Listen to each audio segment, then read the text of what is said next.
नमस्कार दोस्तों, आपके अपने चैनल स्टडी बाई श्याम सुंदर सर पर बहुत बहुत स्वागत है। तो इस वीडियो में हम कवर करने जा रहे हैं बीए थर्ड ईयर वालों के लिए क्वेश्चन पेपर जो कि 2019 में हुआ था, जिसके अंतर्गत सामान्य हिंदी का पेपर कंप्लीट बताने जा रहे हैं कि कौन कौन से क्वेश्चंस आए थे और अब की बार किस तरह के क्वेश्चंस आने की संभावना है। जो कि द्वितीय प्रश्न पत्र है, यानी कि सेकेंड पेपर है, जिसका नाम है द्वितीय भाषा और साहित्य का इतिहास तथा काव्यांग परिचय। तो जिसमें मैक्सिमम मार्क्स थे आपके 50। तो इससे संबंधित अब हम आपके लिए सभी क्वेश्चंस को बताने वाले हैं कि कौन कौन से आए थे और कौन कौन से नहीं आए थे।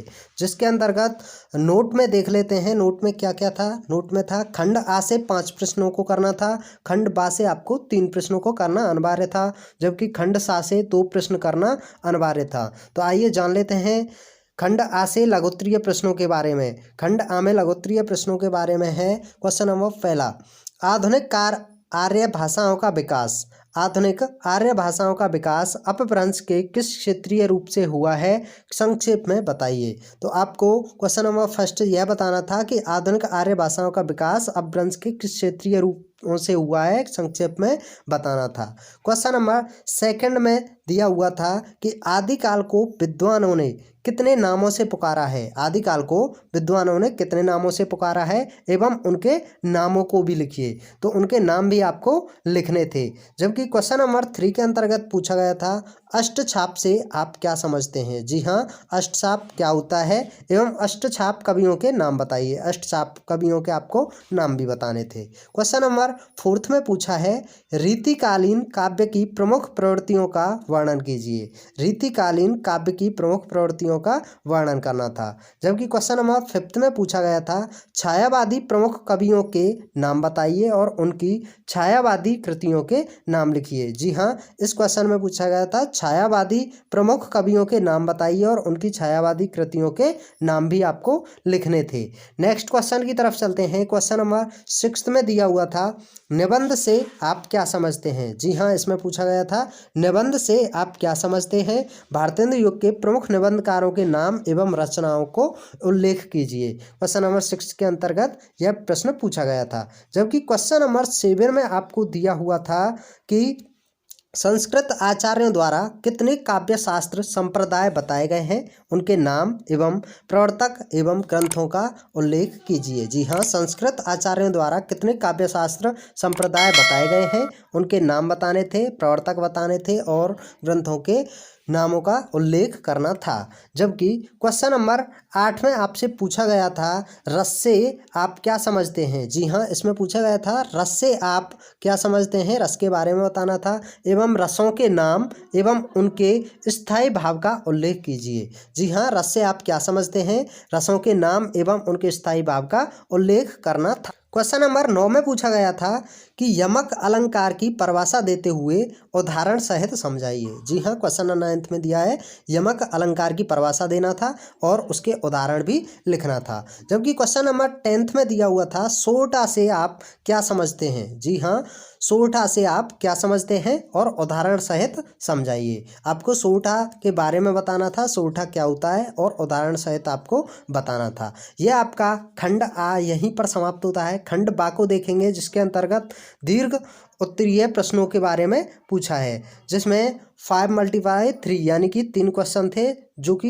प्रत्येक क्वेश्चन 5 नंबर का पूछा गया था। आइए जान लेते हैं खंड बा के अंतर्गत दीर्घ उत्तरीय प्रश्नों के बारे में, जिसमें क्वेश्चन नंबर फर्स्ट था राजभाषा एवं राष्ट्रीय भाषा हिंदी पर संक्षिप्त टिप्पणी लिखिए और इन दोनों में अंतर भी बताइए।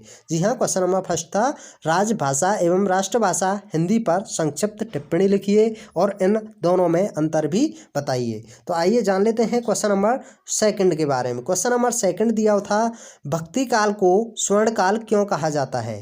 भक्ति काल को स्वर्ण काल क्यों कहा जाता है, उदाहरण सहित समझाइए। आपको भक्ति काल को स्वर्ण काल क्यों कहा जाता है यह बताना था और जिसके बारे में आपको उदाहरण भी देने थे। जबकि क्वेश्चन नंबर 3 के अंतर्गत पूछा गया था घनानंद का जीवन परिचय दीजिए एवं उनकी बिरहानुभूति पर प्रकाश डालिए। जी, क्वेश्चन नंबर 3 पर पूछा था घनानंद का जीवन परिचय दीजिए एवं उनकी बिरहानुभूति पर प्रकाश डालिए।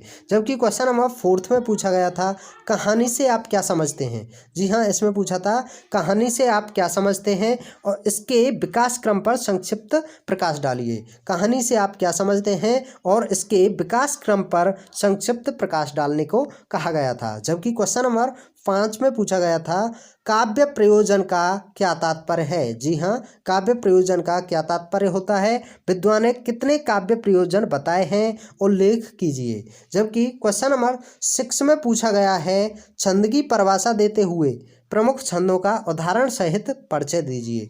छंद की परिभाषा देते हुए प्रमुख छंदों का उदाहरण सहित परिचय देने को कहा गया था। आइए जान लेते हैं खंड सा के बारे में। खंड सा के अंतर्गत आपसे अति दीर्घ उत्तरीय प्रश्नों को पूछा गया था, यानी कि जो हमारे दीर्घ उत्तरीय से थोड़े बड़े होते हैं, जिसमें 2 क्वेश्चंस को बताना था, जिसके प्रत्येक क्वेश्चन पर आपको 10 अंक प्राप्त होते हैं।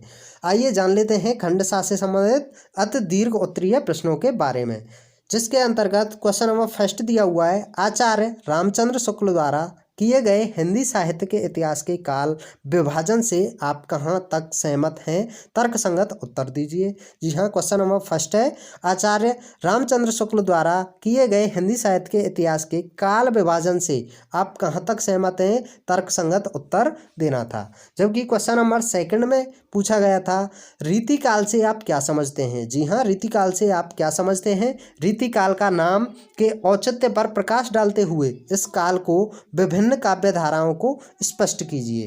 क्वेश्चन नंबर 3 में दिया हुआ था, क्वेश्चन नंबर 3 था काव्य हेतु की परिभाषा दीजिए। जी हाँ, काव्य हेतु की आपको परिभाषा देनी थी। विद्वान ने कितने प्रकार के काव्य हेतु बताए हैं, उल्लेख कीजिए।